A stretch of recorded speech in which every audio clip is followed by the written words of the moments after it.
বন্ধুরা, চলে এসেছি আরও একটি নতুন মুভি এক্সপ্লেনেশন ভিডিও নিয়ে। আজ আমি এক্সপ্লেন করতে চলেছি 2026-এ নতুন রিলিজ হওয়া মারাঠি মুভি মায়াটিকে। মুভির শুরুতে আমরা এখানে মায়া নামের একটি মহিলাকে দেখতে পাচ্ছি। তিনি একটি বইয়ের স্টোরে এসেছিল।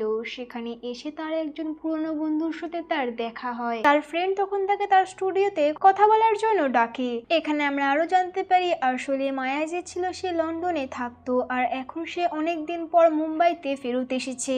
এরপর সে এখান থেকে তার বন্ধুর সাথে মিলে তার স্টুডিওতে যায়। সেখানে গিয়ে সে দেখতে পারে সেখানে অনেক ছবি ছিল। সেই ফটোগুলো দেখে মায়ার মনে হচ্ছিল যে এদের সবার লাইফ কোনো না কোনো ভাবে ইনকমপ্লিট। তখন তার বন্ধু তাকে জানাচ্ছিল যে এই ছবিগুলোকে এভাবেই তোলা হয়েছে। এরপর এটা দেখে মায়া তাকে জানায় যে এই থিমগুলো পুরো তার লাইফের মতো। এখান থেকে আমাদেরকে মায়ার পাস্টের সিন দেখানো হয়, যেখানে আমরা দেখতে পাচ্ছি মায়া এখানে লন্ডনে থাকতো, আর সে সেই সময় একজন ফিজিওথেরাপিস্ট ছিল। যেখানে আমরা জানতে পারি মায়া সেখানে একাই থাকতো।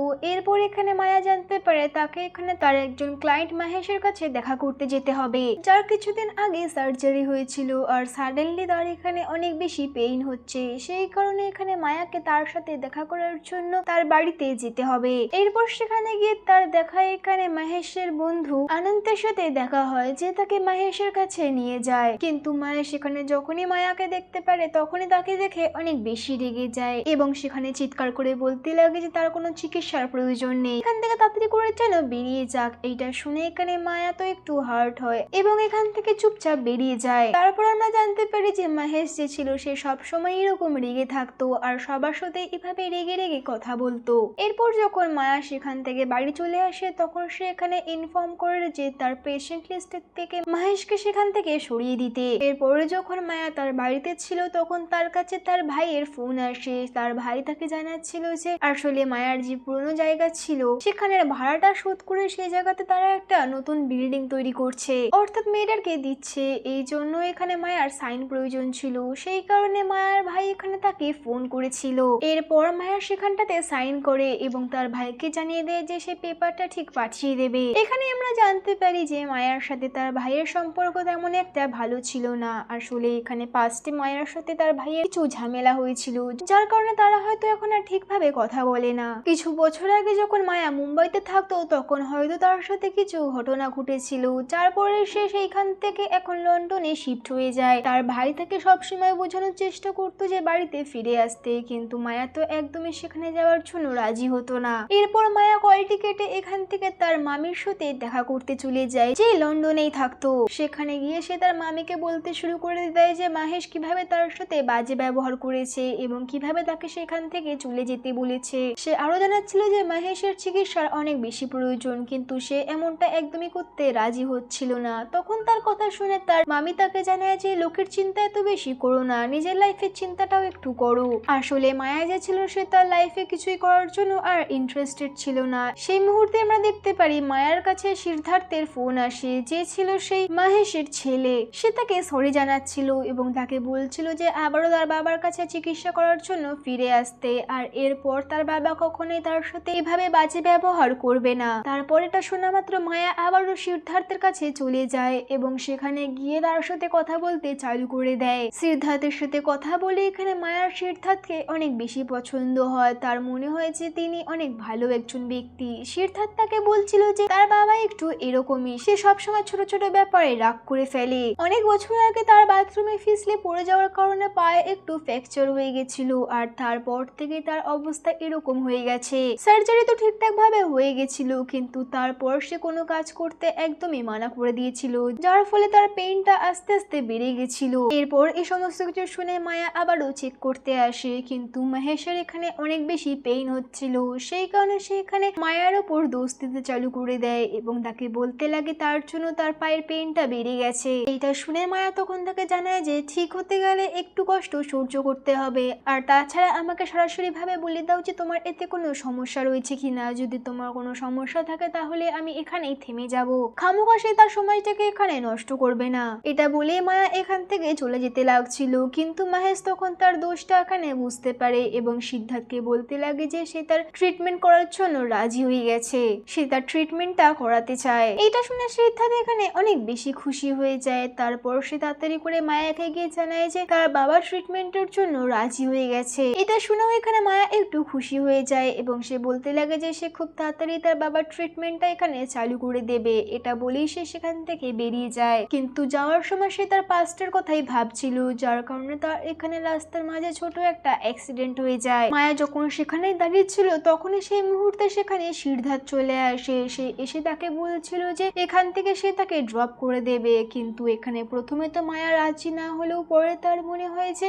রাস্তাঘাট এখানে অনেক বেশি শুনশান, যার জন্য সে সিদ্ধার্থের সাথে যাওয়ার জন্য রাজি হয়ে যায়। এরপর আমরা দেখতে পারি সিদ্ধার্থ প্রথমে তাকে এখানে বাড়িতে ড্রপ করে, তারপর সে মায়াকে বলতে লাগে সে কফি খাবে কিনা। তখন মায়া তাকে তার বাড়ির মধ্যে তাকে নিয়ে যেতে চালু করে। সিদ্ধার্থ তার বাড়িতে গিয়ে তাকে বলতে লাগে যে সে 21 রকম ভাবে কফি বানাতে পারে, সেই কারণে আজকে সে তাকে কফি বানিয়ে খাওয়াবে। তারপর সিদ্ধার্থ এখানে কফি বানাতে চালু করে দেয় এবং সে কফি বানাতে বানাতে বলছিল যে সে যখন কলেজে পড়তো পুনেতে তখন সে একটি মেয়েকে ভালোবাসতো। মেয়েটির নাম ছিল ঈশা। ঈশা অনেক বেশি ইন্টেলিজেন্ট ছিল। সিদ্ধার্থ ভালো করে জানতো যে তাকে ইমপ্রেস করা অতটাও সহজ হবে না। সেই সময় সে জানতে পেরেছিল যে ঈশা কফি খেতে অনেক বেশি পছন্দ করে, যার কারণে সে 21 রকমের কফি বানানো শিখে ফেলেছে যাতে ঈশা তার উপর ইমপ্রেস হয়ে যায়। এরপর মায়া তাকে জিজ্ঞাসা করে যে তাহলে এখন সে কোথায়। তখন সিদ্ধার্থ তাকে জানায় যে ঈশার ডেথ হয়ে গেছে, আসলে তাদের বিয়ে হয়েছিল, তারপর তাদের এখানে একটি মেয়েও হয়েছিল,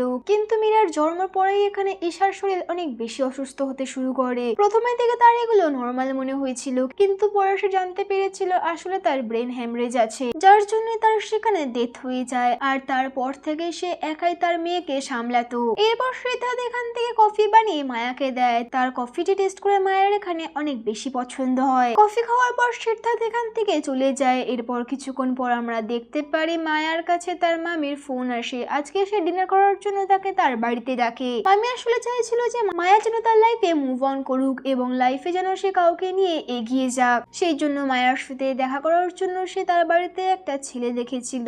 এটা দেখে তো এখানে মায়া অনেক বেশি রেগে যায় এবং তার মামিকে শোনাতে চালু করে দেয় যে সে যেন তার লাইফে ইন্টারফেয়ার না করুক। এইটা বলে সে সেখান থেকে বেরিয়ে আসে। এর পরের দিন আমরা দেখতে পারি মায়ার কাছে এখানে সিদ্ধার্থের ফোন আসে, যেখানে সিদ্ধার্থ তাকে বলছিল যে আজকে সেশনে সে আসতে পারবে না কারণ সে মীরাকে নিয়ে একটা বার্থডে পার্টিতে যেতে চলেছে। সেই জন্য সে মায়াকে বলে যে তুমি একাই এখানে মহেশকে সামলাও, তার সাথে থাকার জন্য আনন্দও সেখানে থাকবে। এইটা শুনে তো মায়া এখানে একটু আপসেট হয়ে যায়, কিন্তু তার সত্ত্বেও সে সিদ্ধার্থের বাড়িতে এখানে চলে যায়, যেখানে পৌঁছে সে দেখতে পারে আনন্দ সেখানে চলে আসে। তারপর তারা দুজনে মিলেই এখানে মহেশের ট্রিটমেন্ট করা চালু করে। প্রথমে তো মহেশ এখানে নাটক করছিল এবং কিছু করার জন্য একদমই রাজি হচ্ছিল না, কিন্তু মায়া তখন তাকে এখানে একটু বোকা দেয়, যার ফলে এখানে মহেশ সমস্ত কিছু করার জন্য রাজি হয়ে যাচ্ছিল। এর পরের দিন আমরা দেখতে পারি সিদ্ধার্থ এখানে আবারও মায়াকে ফোন করে এবং বলতে লাগে যে তার বাবার পেইনটি এখানে অনেক বেশি বেড়ে গেছে, যার কারণে তাকে এখানে তাড়াতাড়ি করে আসতে হবে। কালকে সেশনের পরে তার বাবার পেইনটি অনেক বেশি বেড়ে গেছিল, কিন্তু এখন তিনি একদমই ব্যাপারটা সহ্য করতে পারছে না। এটা শোনা মাত্রই মায়া তাড়াতাড়ি করে এখানে তার বাড়িতে আসে এবং তার বাবাকে নিয়ে এখান থেকে অ্যাম্বুলেন্স ডেকে তাড়াতাড়ি করে হসপিটালে যায়। মহেশের ট্রিটমেন্টটা হসপিটালে চালু হয়। এখানে তো মায়ার অনেক বেশি ভয় লাগছিল, কারণ তার মনে হচ্ছিল যে তার ট্রিটমেন্টের জন্যই তার এখানে এরকম অবস্থা হয়ে গেছে। ডক্টর তাকে এখানে বলছিল যে মহেশের এরকম অবস্থা হয়েছিল কারণ সে ঠিক সময় ট্রিটমেন্টটা এখানে চালু করেনি, তাকে এই ব্যাপারে বেশি একটু চিন্তা করতে হবে না। এটা শোনা মাত্র মায়া এখানে একটু শান্ত হয়। এরপর সিদ্ধার্থ তাকে এখান থেকে নিয়ে তার বাড়িতে কফি খাওয়ানোর জন্য নিয়ে আসে এবং তাকে বাড়িতে এসে বলতে লাগে যে তার বাবা আগে এরকম একদমই ছিল না। তার বাবা প্রথমের দিকে একদম চিল একজন ব্যক্তি ছিল, কিন্তু একদিন তার মা তার বাবাকে ছেড়ে এখান থেকে অন্য একজন ব্যক্তির সাথে চলে যায়, যার পর থেকেই তার বাবার অবস্থা এরকম হয়ে যায়। সিদ্ধার্থকে জানায় যে তার বাবা উপর দিক থেকে এভাবে রাগ দেখালেও মনের দিক থেকে তিনি অনেক বেশি ভালো। এই সমস্ত কিছু শুনে এখানে মায়ের অনেক বেশি খারাপ লাগে। তারপর মায়া সিদ্ধার্থকে জানায় যে তার অনেক আগে এখানে ডিভোর্স হয়ে গেছে। এরপর তারা এখানে কফি খাওয়া চালু করে দেয়। কফি খেয়ে মায়া সেখান থেকে বেরিয়ে পড়ে। এর পরের দিন আমরা দেখতে পারি মহেশ সেখান থেকে ডিসচার্জ পেয়ে যায় এবং তিনি আবারও বাড়িতে চলে আসে। বাড়িতে আসার পরেও এখানে মহেশের পায়ের ব্যথাটা একদমই কমে যায়নি। মায়া তখন তার আবারও এখানে ট্রিটমেন্টের জন্য চলে আসে। মায়া যখন ট্রিটমেন্টটা চালু করে তার সত্ত্বেও এখানে মহেশের পেনটি অনেক বেশি বেড়ে যাচ্ছিল, যার কারণে তিনি রাগের মাথায় বলতে লাগে যে এরকম কষ্ট পাওয়ার থেকে তো ভালো আমি নিজেকেই শেষ করে ফেলি। এটা বলে সে অনেকগুলো ওষুধ একসাথে খেয়ে ফেলে। এটা দেখে তো মায়া এবং আনন্দ সেখানে অনেক বেশি ঘাবড়ে যায়, কিন্তু মায়া তাড়াতাড়ি করে সেখানে অ্যান্টিডোট নিয়ে চলে আসে এবং মহেশকে সে দিয়ে দেয়, যার ফলে তো মহেশ সেখানে বেঁচে যায়। কিন্তু মহেশ যা এখানে করেছিল যার জন্য মায়া তার উপর অনেক বেশি রেগেছিল। এর পরের দিন আমরা দেখতে পারি মহেশ সেখানে মায়ের কাছে ক্ষমা চায় এবং তাকে বলতে লাগে যে সে নেশা করা একদমই ছেড়ে দেবে। এরপর এটা শুনে মায়া তার কথাতে রাজি হয়ে যায় এবং আবারও সে তার ট্রিটমেন্ট করাটা চালু করে দেয়। এরপর আমরা দেখতে পারি মহেশ ধীরে ধীরে একদম ঠিক হওয়া চালু হয়ে যাচ্ছে। তার সাথে সাথে মহেশ এখানে একটা বইও লিখছিল নিজের এক্সপিরিয়েন্সের ওপরে। এভাবেই কিছুদিন পার হয়ে যায়। মায়া তার পরিবারের একজন মেম্বার হতে চালু করে দেয়। সিদ্ধার্থ এবং মীরাও তার সাথে অনেক বেশি হ্যাপি ছিল। এখানে মায়া প্রায় তার বাড়িতে এখানে আসতে চালু করে দেয়। এরপর মহেশ এবং মায়া যখন কথা বলছিল তখন তাদের কথার মাঝখানে মায়া তাকে বলে দেয় যে একবার সেও এরকম সুসাইড করার চেষ্টা করেছিল। সে আরো জানায় যে যখন সে ছোট ছিল তখন তার মা বাবা মারা যায় এবং তারপর থেকে তার ভাই সবসময় তার দেখভাল করেছে, কিন্তু প্রত্যেকবার তার ভাই সবসময় এই ব্যাপারটাই তাকে দেখাতো যে তার ভাই তার জন্য কত কি করেছে।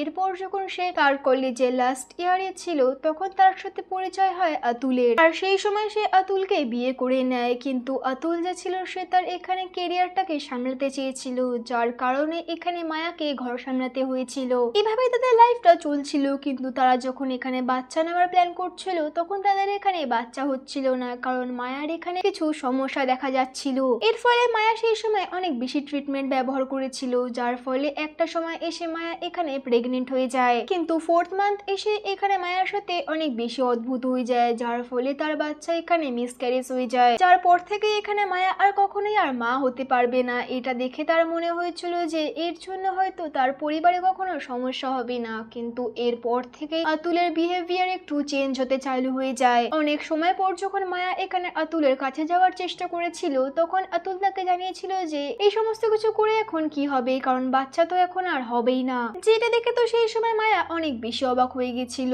তখন আতুল সেখানেই শুয়ে পড়েছিল এবং তাকে বলেছিল যে তার যা ইচ্ছা করে নিতে, যেগুলো দেখে তো সেই সময় মায়ার অনেক বেশি খারাপ লেগেছিল। সেই কারণে সে সেই মুহূর্তে সে বাড়ি ছেড়ে বেরিয়ে যায় এবং সে সেখানে নিজেকে শেষ করে দিতে চায়। কিন্তু সেই সময় একজন ব্যক্তি তাকে বাঁচিয়ে নিয়েছিল, যার পরে আতুলের সাথে তার ডিভোর্স হয়ে যায় এবং সে মুম্বাই থেকে লন্ডনে শিফট করে যায়। তার কথা শুনে মহেশ তাকে জানায় যে মায়া কি ফিল করছে সেটা সে ভালো করেই বুঝতে পারছে। মহেশ বলতে চালু করে দেয় যে যাকে আমরা পছন্দ করি এবং যার জন্য আমরা যা কিছু করতে রাজি হয়ে যাই সে যখন আমাদেরকে এখানে গুরুত্ব দেয় না এবং তার লাইফে আমরা একদমই ইম্পর্টেন্ট না এটা যখন জানতে পারি তখন কিরকম ফিল হয় সেটা আমিও ভালো করে বুঝতে পারছি। সে মায়াকে আরো জানায় যে এই সমস্ত কিছু থেকে এখন মুভ অন করে যেতে এবং লাইফকে আরো একবার চান্স দিতে। এইটা শুনে মায়া তাকে জানায় যে কেউই তাকে বিয়ে করতে একদমই রাজি হবে না, কারণ সে একটা বাচ্চাকেও জন্ম দিতে পারবে না। এটা শুনে মহেশ তাকে জানিয়েছিল যে তুমি অনেক ভালো মনের, কেউই তোমাকে বিয়ে করার জন্য রাজি হয়ে যাবে। এটা শুনে তো মায়ার সেখানে একটু ভালো লেগেছিল। এভাবেই দিন পার হতে চালু হয়ে যায়। আমরা মায়াকে দেখতে পাচ্ছি সে মহেশের এখানে অনেক বেশি খেয়াল রাখছে। এই সমস্ত কিছু দেখে মহেশের এখানে অনেক বেশি ভালো লাগছে। তারপর একদিন এখানে মহেশকে মায়া বাইরে ঘুরতে নিয়ে যায়, যেটা দেখে মহেশের এখানে অনেক বেশি ভালো লাগে। তারপর রাত্রেবেলা এখানে সিদ্ধার্থ মায়াকে ফোন করে এবং তারা এখানে কথা বলতে চালু করে, যেটা দেখে মনে হচ্ছিল যে সিদ্ধার্থ যে ছিল সে কোথাও না কোথাও মায়াকে পছন্দ করতে চালু করে দেয়। এর পরের দিন আমরা দেখতে পাচ্ছি মহেশের বইটা লঞ্চ হওয়ার দিন ছিল, যার কারণে সমস্ত লোকেরা সেইখানে পৌঁছে যায়। এরপর মহেশ যে ছিল সে আনন্দকে এখানে ধন্যবাদ জানায়, কারণ আনন্দ যে ছিল সে একমাত্র তাকে বই লেখার জন্য মোটিভেট করেছিল। তারপর সে এখানে মায়াকেও ধন্যবাদ জানায়, কারণ মায়ার জন্য আজকে সে এখানে ঠিকভাবে চলতে পারছে। এটা দেখে মায়ারও এখানে অনেক বেশি ভালো লাগে। এরপর মহেশ এখানে বলতে চালু করে দেয় যে একমাত্র তার মা যে ছিল সে তাকে এখানে হাঁটতে শিখিয়েছিল, এখন মায়াও তাকে এখানে আবারও হাঁটতে শিখিয়ে দিয়েছে। সে আরো জানায় যে সে মায়ার এই উপকারটা কখনোই ভুলতে পারবে না। এই সমস্ত কিছু শুনে এখানে মায়ারও অনেক বেশি ভালো লাগে। এরপর যখন তারা এখান থেকে তাদের বাড়িতে চলে যায় তখন এখানে মায়ার কাছে সিদ্ধার্থের ফোন আসে এবং ফোনটা আসা মাত্র সঙ্গে সঙ্গে কাট হয়ে যায়। মায়ের এখানে মনে হচ্ছিল যে হয়তো মহেশের সাথে আবারও কিছু হয়ে গেছে, যার কারণে সে তাড়াতাড়ি করে সিদ্ধার্থের বাড়িতে চলে আসে। কিন্তু সে এখানে এসে জানতে পারে যে সিদ্ধার্থ তার সাথে মজা করছিল, কারণ সিদ্ধার্থ যে ছিল সে তাকে অনেক বেশি মিস করছিল। তারপর তারা এখানে অনেক বেশি কথা বলে এবং মায়া সেখান থেকে তার বাড়িতে চলে আসে। এরপর মায়া এখান থেকে তার মামির সাথে দেখা করতে আসে এবং তার মামিকে এসেও সরি জানায়, কারণ সেই দিন সে তার মামির সাথে অনেক রুডলি ভাবে ব্যবহার করেছিল।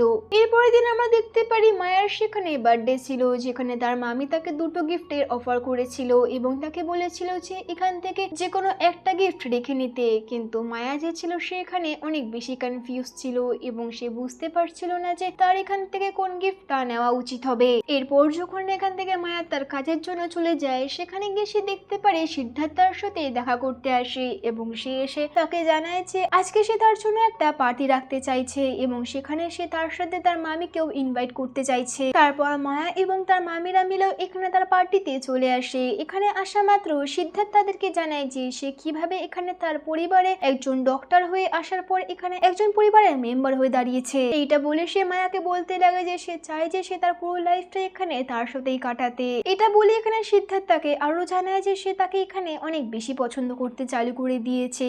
এটা শুনে তো এখানে মায়া একটু রেগে যায় এবং সেখান থেকে রাগ করে বেরিয়ে যায়, যেটা দেখে এখানে সিদ্ধার্থ বুঝতে পারছিল না যে মায়া তার সাথে এরকম রিয়াক্ট কেন করেছে। এরপর আমরা দেখতে পারি মায়ার মামি এখানে তার সাথে এসে কথা বলে এবং তাকে এসে জিজ্ঞাসা করা যে সে সিদ্ধার্থের সামনে এরকম ব্যবহার কেন করলো। মায়া তখন তাকে জানিয়েছিল যে সে কোনো রিলেশন বা কোনো বিয়ের সম্পর্কে এখন আর জড়াতে চাইছে না। সে একদমই তার লাইফে আবারও সেই সমস্ত কিছু ফিরে চাইছে না, কিন্তু বারবার তার লাইফে এখানে আবারও সেই সমস্ত জিনিসগুলোই ঘটছে। সে এখানে তার মামিকে আরো জানায় যে সে সিদ্ধার্থের উপর কোনো ইন্টারেস্ট রাখে না। সিদ্ধার্থের এইভাবে সবার সামনে তাকে এরকম বলাটা উচিত হয়নি, কারণ মহেশ এখন তার ব্যাপারে কি না কি ভাবছে। এইটা শুনে এখানে মামি একটু অবাক হয়ে যায় এবং সে মায়াকে এখানে জিজ্ঞাসা করে যে তার এখানে কিসের জন্য খারাপ লেগেছে যে সিদ্ধার্থ সবার সামনে তাকে এখানে প্রপোজ করেছে এটার জন্য, নাকি এখানে মহেশের সামনে করেছে এটার জন্য। এরপর এটা শোনা মাত্র এখানে মায়া আর কিছুই বলতে পারছিল না। এরপর কিছুক্ষণ পর আমরা দেখতে পারি মায়া এখান থেকে মহেশের কাছে আসে এবং তাকে এসে বলতে লাগে যে সে তাকে অনেক বেশি পছন্দ করতে চালু করে দিয়েছে। এটা শুনে মহেশ তাকে জানায় যে সেও তাকে পছন্দ করে, কিন্তু এটার মানে এইটা না যে সে এখানে মায়াকে বিয়ে করতে চায়। মহেশ তাকে এখানে বোঝায় যে কারোর সাথে বিয়ে করা এবং কারোর সাথে সম্পর্কে জড়ানোটা এটার অর্থ একটাই হলো নিজেকে তার কাছে দিয়ে দেওয়ার জন্য, কিন্তু এখন তার সেই বয়স নেই যে সে আবারও এই সমস্ত কিছুতে জড়া। সেই জন্য সে মায়াকে আরো জানায় যে এই সমস্ত কিছু পুরো ভুলে যাও এবং তোমার লাইফে এগিয়ে যাও। যদি রইল কথা এখানে ভালোবাসার, তাহলে সেও এখানে মায়াকে অনেক বেশি পছন্দ করে। তার সাথে সাথে সে আরো জানায় যে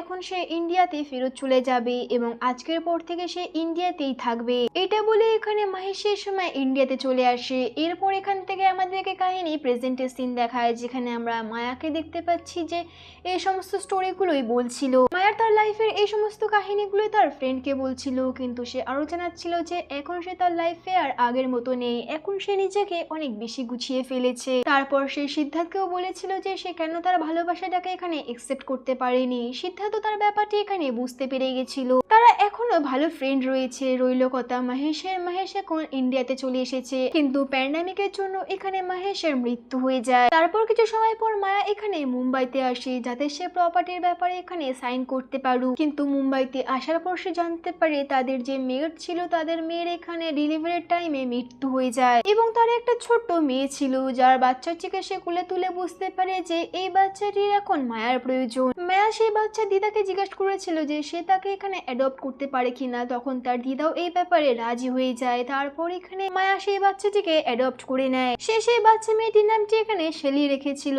এবং সে প্রত্যেক বছর এখানে মুম্বাইতে ফেরত আসে যাতে তার বাচ্চাটি তার দিদার সাথে দেখা করতে পারুক। এরপর মায়ার এই সমস্ত কাহিনী শোনার পর তার ফ্রেন্ডও তার জন্য অনেক বেশি খুশি ছিল। তখন সেখানে আনন্দ শেলিকে নিয়ে চলে আসে, যেখানে আমরা দেখতে পাচ্ছি মায়া ও শেলির সাথে অনেক বেশি খুশি রয়েছে। আর এর সাথে সাথে এই মুভিটি এখানে এন্ড হয়ে যায়। মুভি এক্সপ্লেনেশনটা যদি ভালো লেগে থাকে তো ভিডিওটাকে লাইক এবং চ্যানেলটিকে সাবস্ক্রাইব করে নেবেন। দেখা হচ্ছে নেক্সট কোনো মুভি এক্সপ্লেনেশন ভিডিওতে। ততদিনের জন্য ভালো থাকুন, সুস্থ থাকুন।